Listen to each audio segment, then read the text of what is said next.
Good afternoon. I'll call this oversight hearing entitled Examining the 477 Program, Reducing Red Tape While Promoting Employment and Training Opportunities in Indian Country to order. Today, we will hear from the Department of the Interior, tribal leaders, and the co-chair of the 477 Working Group on the administration's implementation of the Indian Employment Training and Related Services Act of 2017.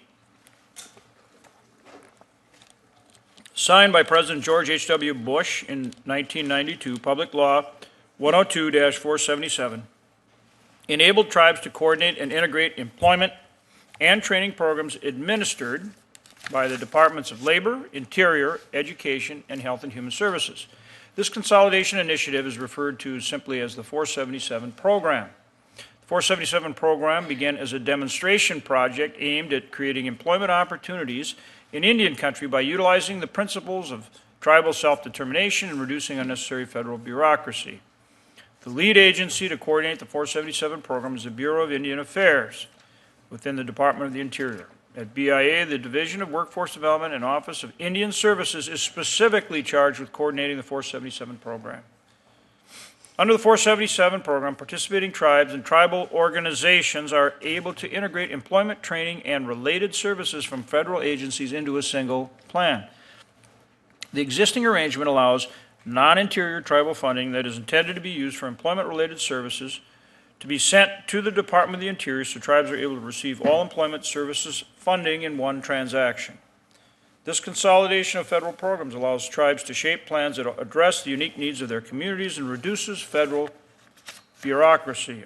Under the 477 program, tribes that participate in the program are required to submit a single plan, budget, financial report, and receive a single audit for all programs included in their 477 plan. This eliminates the need for tribes to have to individually comply with the data and financial reporting requirements of each individual program at each federal agency. Reducing these unnecessary layers of bureaucracy has lessened the administrative burden on tribes and in turn has created more effective tribal programs. According to the Department of the Interior, paperwork has been reduced by 90% from what was required of a tribe before the 477 program.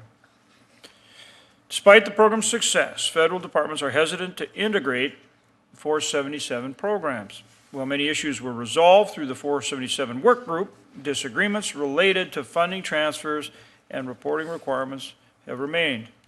Due to these unresolved issues, tribes came to Congress to amend the law, and Congress passed the Indian Employment Training and Related Services Act of 2017. In 2017, Congress amended Public Law 102-477 to make the 477 program permanent, expanded it from 4 federal agencies to 12, allowed tribal organizations to participate, and improved program eligibility, funding transfers, and reporting requirements. In addition, the 2017 Act reaffirmed the Department of the Interior as the lead department in carrying out the program and changed the Secretary of the Interior in conjunction with it and charged the Secretary of Interior in conjunction with the heads of the 11 other federal agencies to enter into a memorandum of agreement providing for the implementation of the statute. After the law was amended, the BIA issued an interdepartmental memorandum of agreement with 11 federal agencies in 2018. On December 20, 2018, the Assistant Secretary of Indian Affairs sent out a Dear Tribal Leader letter to inform the tribes of the recent memorandum of agreement, MOA.